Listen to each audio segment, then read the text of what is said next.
થરાદ ખાતે વિધાનસભાના અધ્યક્ષ શંકરભાઈ ચૌધરીનો સત્કાર સન્માન સમારોહ યોજાયો। વાવ થરાદ જિલ્લાના નવનિર્માણના ઐતિહાસિક અને વિકાસલક્ષી નિર્ણય બદલ થરાદ ખાતે આંજણા ચૌધરી સમાજ દ્વારા વિધાનસભાના અધ્યક્ષ શંકરભાઈ ચૌધરીનો ભવ્ય સત્કાર સન્માન સમારોહ યોજાયો હતો। આ કાર્યક્રમની શરૂઆત દીપ પ્રાગટ્ય થકી કરાઈ હતી। થરાદ સ્થિત વિવિધ સંગઠનો, હોદ્દેદારો અને ઉપસ્થિત વિશાળ સંખ્યામાં લોકોએ અધ્યક્ષ શંકરભાઈ ચૌધરીનું સન્માન કર્યું હતું। સત્કાર સન્માન સમારોહમાં અધ્યક્ષ શંકરભાઈ ચૌધરીએ જણાવ્યું હતું કે સમાજનો પ્રેમ અને લાગણી અનેરી હોય છે। થરાદની પ્રજાએ આપેલા પ્રેમભરી લાગણીઓના રંગે આજે રંગાયો છું।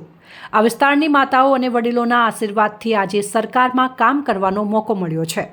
તેમણે જણાવ્યું કે બધા સાથે મળીને વાવ થરાદ વિસ્તારના લોકોની સુખાકારી માટે કામ કરીએ, શિક્ષણ ક્ષેત્રે વિદ્યાર્થીઓ આગળ વધે તે માટે તમામ પ્રયાસો કરીએ તથા વાવ થરાદના વિકાસ માટે કામ કરવાનું જણાવ્યું હતું।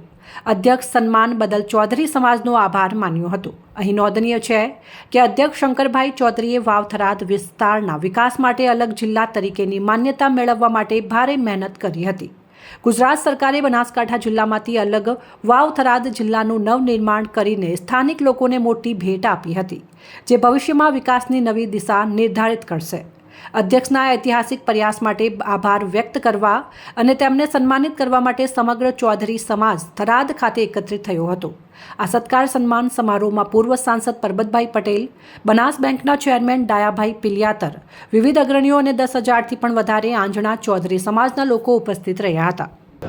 વાવ થરાદ જિલ્લાનું નિર્માણ થવાના કારણે સરહદી વિસ્તારના તમામ પ્રજાજનોની અંદર એક ગજબનો ઉત્સાહ છે। આગળ વધવા માટેનું અંદરથી થનગનાટ પણ છે।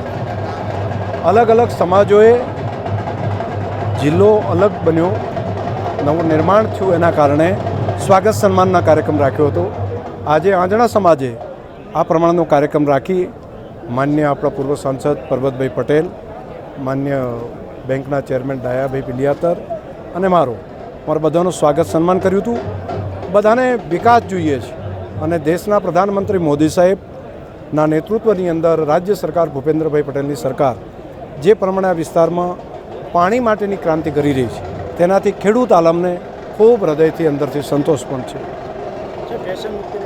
હાજી, એક આ કામની સાથે સાથે વ્યસન મુક્તિના કામમાં બધાએ આગળ આવવું જોઈએ, એ બધાનો મનનો ભાવ પણ છે અને એમાં જાહેરમાં ચર્ચાઓ પણ થઈ અને બધાએ એને વાતને વધાવી પણ લીધી છે કે વ્યસન મુક્તિના કામની અંદર પણ આપણે બધા કામ કરીએ ભેગા। આટલી મોટી સંખ્યામાં પ્રથમવાર આંખમાં આંસુ આવે, ભાવ થાય, પ્રેમ થાય। આપણે કંઈક કામ કરીએ, નાનું બાળક હોય ને એ પોતે સારી પરીક્ષામાં માર્ક લાવે અને એના મા બાપ પીઠ થપથપાવે તો કેટલો પ્રેમ સંતોષ થાય। હું માનું છું કે આ વિસ્તાર માટે કામ કરું છું અને આ વિસ્તારના પ્રજાજનો જે મને પ્રેમ ને લાગણી આપે છે એ મારા માટે ભાવ ઉત્પન્ન કરવાવાળી બાબત છે। સાહેબ, રણમાં ડેવલપિંગની વાત થઈ છે। રણ એ બનાસકાંઠાની પ્રગતિનું તોરણ બનશે, આ સરહદી વિસ્તારની પ્રગતિનું તોરણ બનશે।